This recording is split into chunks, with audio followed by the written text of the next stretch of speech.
Good morning. Morning. Um, it's not super cold It's now. warmed up a little bit now that the sun's come up, but it was very foggy this morning and very, very cold. Yeah. It was one of those things where you probably know.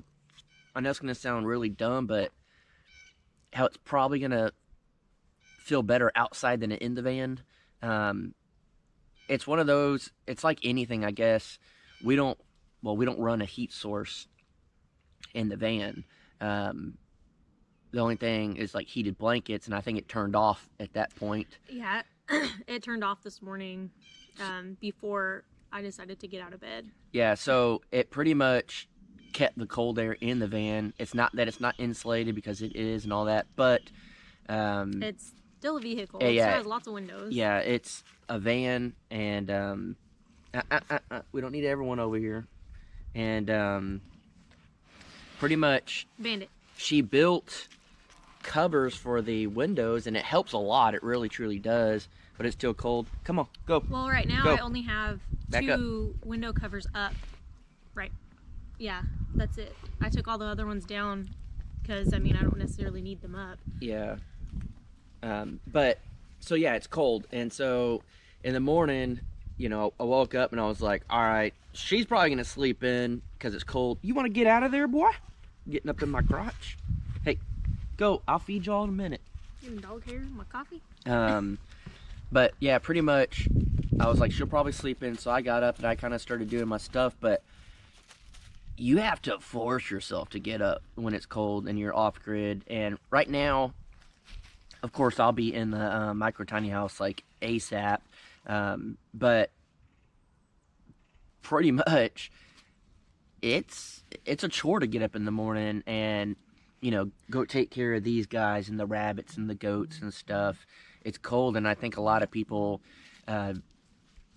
This will be a podcast episode, but they see what they want to see in video, but they don't see the reality of things. Like I could film, some leaves on a tree and it looks amazing, but then if it zoomed out and you saw, you'd be like, that tree's like pathetic. Like it's just a tree. Yeah, it's just like a pathetic looking tree with hardly any leaves on it. You kind of are able to take something simple and not so pretty and make it something beautiful in a way that's so simple that it blow people's minds. Yeah, and pretty much I think a lot of people see lifestyles on YouTube that way. Off grid, everyone's like, oh my gosh, you just be out in the woods and just live this nice, simple life. And it's like, yes, it is to an extent, but I know a lot of people out there have wood burning stoves.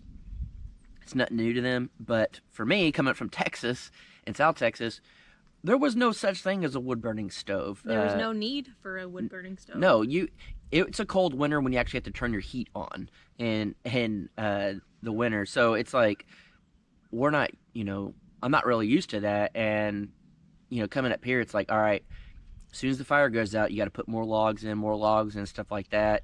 And then if you need any supplies, for us to get into a really small town is about 20 minutes, and that's basic. A gas station, mail, and a Dollar General, and that's pretty much it. And then if we need to go to Walmart or anything like that, it's an hour drive, and in any direction, almost literally 3 ways that we can go to get to a bigger city, but it's an hour. So I'm used to that to an extent. Where I grew up, small town. Of course, we had our own post office, and now they have a Dollar General and stuff there. But moving on up in Rivera, Texas. But we used to have to drive into Kingsville, which was 20 minutes to get something. But then if you wanted to go to a mall or anything bigger, you had to drive an hour into Corpus. So I'm used to that. So it's not anything different to me. It's just, I don't think people realize that. I don't think people see that. And I've actually heard of other off-grid channels being like, this sucks. Do you guys know how much it sucks to have to drive an hour to get milk? And it's like, yeah, everyone that lives in the country kind of deals with that. But people see what they want to see on YouTube, and they're like, this is just the best life ever, but you don't see a lot of the struggles. That's why I try to keep it real, but I don't know. It's the same thing with van life, like that girl was talking about. Oh, so Mariah Alice, who, if you guys watched our live chat, is who I was talking about. I watched one of her videos called Loneliness, and she was talking about dealing with loneliness while living in a van, and she was saying how she came across this channel, and they talked about how like amazing the van life community is, and it got her really excited.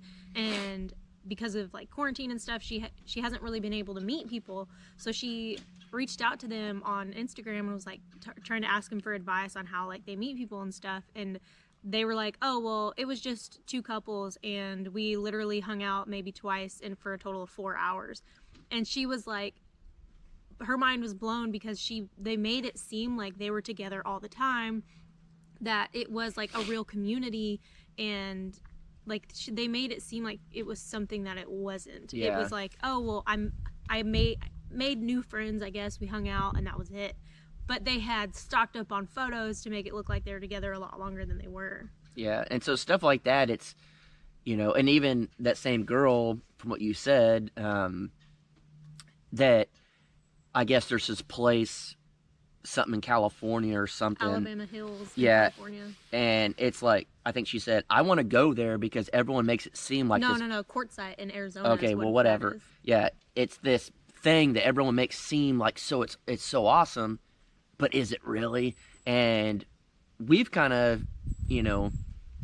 experienced that too. You look something up online and people are telling you this and that, and then you go and you're like, not really all it's cracked up to yeah, be. it's cool, but it's not really the way that people made it seem. Yeah, that magical thing. And I don't know, that's, again, it's kind of why I try to show the good and the bad and everything out here, because I don't want anyone to ever think like, oh my gosh, off-grid is just the easiest thing ever, I want to do it. Like, I want to live in a tent, that sounds awesome. And it's like, yeah, it does for the weekend.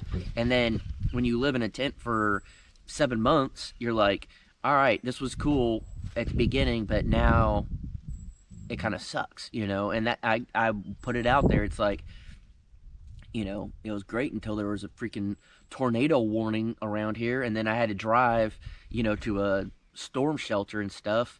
You cold, bro? A little bit. And a little chilly willies. And so, there's a lot of stuff like that it's like, I don't know. I'm not saying don't believe anyone you see online or anything like that, but unless you've actually experienced it, you're probably living in this magical world. And I kind of was thinking about this the other day, and it's like Thanksgiving. Oh, as a kid, I was so excited for Thanksgiving. I mean, our family would get together. We'd watch the big parade where they take the floats down. The thing. Yeah, that was like the staple. As soon as we were done eating and stuff, we'd go. This is not like poop and stuff on my hand. It's just dirt. But we'd go get we had an artificial Christmas tree. We'd get it down. We'd put the tree up. We'd start decorating. It was this big, like, magical moment that I was just like, this is it. Like, today's the day. Like, I was just, like, so excited. And now I'm just like, oh, it's Thanksgiving. It's another day of the week, And it's not that it's not a magical day or anything like that. I just think when you think of something so long as something magical, and then you grow up and you see the reality of things, or you get to see the reality of things whether you're growing up or not, that magic's gone. And it's kind of the same thing with, like, YouTube channels and stuff. Like, everyone's like, oh, you did a shed house, I want to convert a shed to house, like, that'd be awesome. Like, you watched a video, like, say a time-lapse video that someone built the whole house out, you're like, man, that'd be awesome. But you're not thinking that probably took them 8 months to a year to convert. You got to see 30 minutes of it. Yeah, and they had to live inside of an unfinished house. You had to move your stuff over. You had sawdust on it. And I think I'm not saying this guy or anything isn't. This is a perfect example. I'll say this. 1 Acre Greenhorn. I said that correctly? Greenhorn 1 Acre. Dang it. I always get it wrong.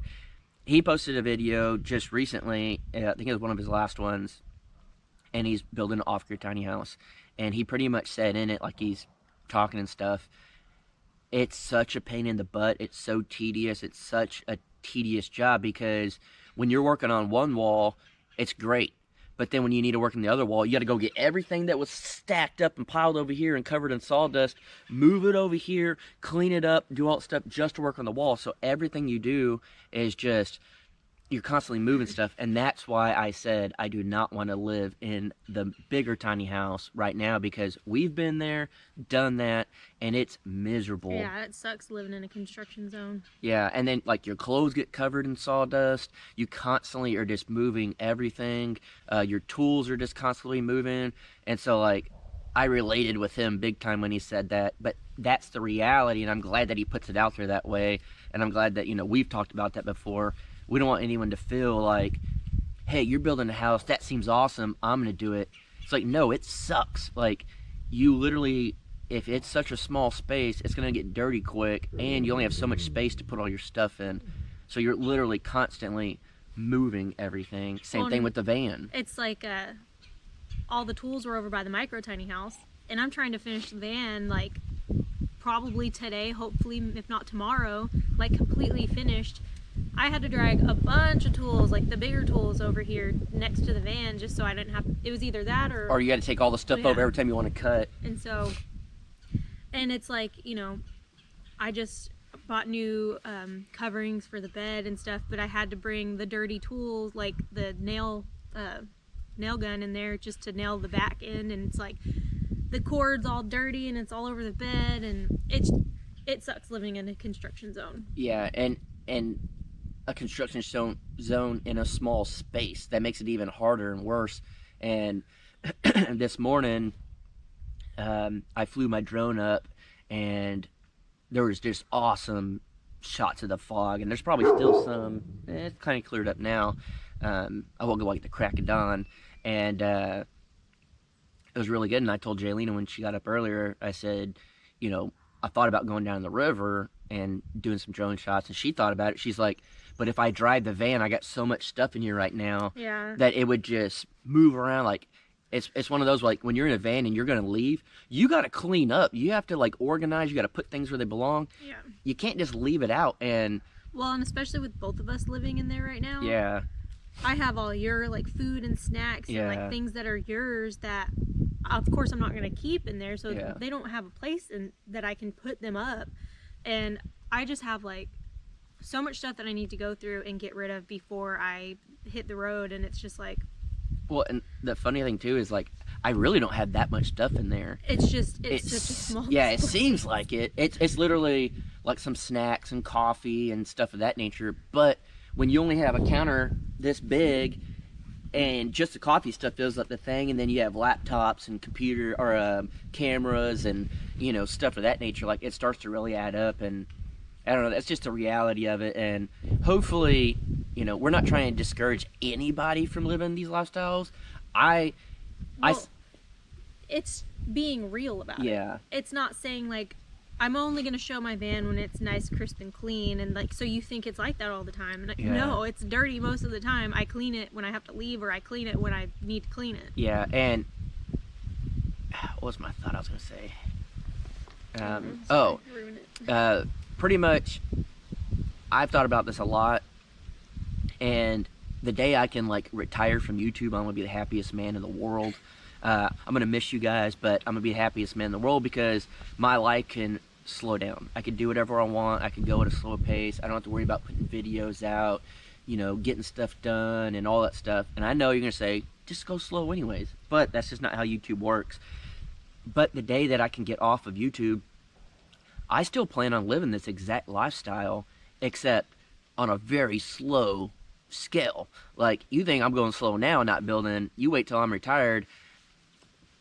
I'm going to go slow, and I'm not going to, like, rush anything. I'm just going to do my own thing because I truly enjoy the off-grid lifestyle, and I don't think this will be my forever place. I've talked about it before. I could live here, but if I have the opportunity to buy more land and more flat land and with maybe a river or a pond or something on it, I'm going to get it if I can get it. And I would still love to live off grid. No, not hooked up to normal power, not having normal water. I don't even care about a water well, to be completely honest. If I can get one, I'll get one, whatever. That's not a big deal.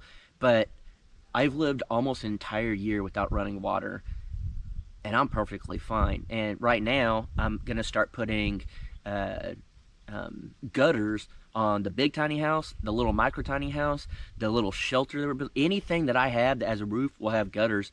So I will have water, like, I'll feel like I won the lottery the first rain we get, because all this year, for the entire year, I've probably, no joke, used, and this is with power washing the house and everything, under 100 gallons for the entire year. And really and truly, it's probably more like 50 to 75 gallons. And that's the entire year for bathing. Now, that doesn't include drinking water, but everything else. So really and truly, I've learned to dial stuff down, not worry about anything. I love the lifestyle. It's just, when you're on YouTube, that's a full-time job on top of already living off grid, which, again, right now I wouldn't trade it for the world. I absolutely love it. But the day I get to retire, I'm gonna enjoy it even more. It'd be fun. Jalen's like, I'm not living in a van the rest of my life. Nah, I'm not. I want to settle down somewhere someday, but for now, this is home. It just depends on where the van breaks down. Yep. That's where you'll settle down. That's what they say. That's what people said. How people came to Oklahoma. They broke down and never left. No, I mean, I may get another van and convert it someday, or at that point, I may just be ready to buy some land and settle down somewhere, build a house or something. I don't know. I don't make plans. Yeah, and I mean, the reality for me too is I still have the option to go back to the family ranch. You know, at some point, 200 acres, or roughly 200 acres, will be mine. It'll be clearly with Jared and Matt as well, you know, my dad and stuff, like, it'll be like ours. We can do whatever we want. So that is an option. I just don't know if I want to live in South Texas. We'll see. But that's always an option. And then if I can get land up here, of course, I'll try to do it. I don't think I'll move any further north, because this winter's enough and it's not even that cold yet. So, yeah, it's pretty much it for this one, I guess. Just kind of giving y'all a reality check as far as, like, YouTube, Instagram, Facebook. Like, photos are cool, videos are cool, but if you're really, truly thinking about living the lifestyle, I'd say go try it. You can always get an Airbnb somewhere, you know. Yeah, rent out an off-grid Airbnb for a week. Yeah, just something, you know, that you could do. And then when you go, if you want to do off-grid, don't use the power, don't use, you know, stuff like that. Like, really dial it in and try to live as off-grid as you can. Or if you have a van, you can rent vans, but try not to put everything in it, you know. Try to, like, really push the limits to see if you could do it longer than a week, because a week's still fun. You still got that excitement in you. But, yeah, again, we're not complaining at all. We're just trying to give you guys a reality check, because the last thing we'd ever want to do is see you guys suffer. And that's the reason, that's the whole point of our channels, is to suffer for you guys, so you don't have to do the mistakes that we did. So you can vicariously suffer through yeah, us. Pretty much. So that'll pretty much be it today. We got to run in town, get some supplies. She's going to finish the van. I just want to say one thing. Doesn't Jason look nice in his little long sleeve button up and his little vest and his matching hat? I'm playing the part for YouTube, people. No, I'm serious. You look nice. Can't take a compliment. No, I feel like there's something else coming with that. As soon as I get off of this, she's like, yeah, now you owe me $10. For paying you a compliment? Yeah. On Coffee with the Crockers? Yep. She's like, pay it forward with cash. All right, guys. We'll see you in the next one.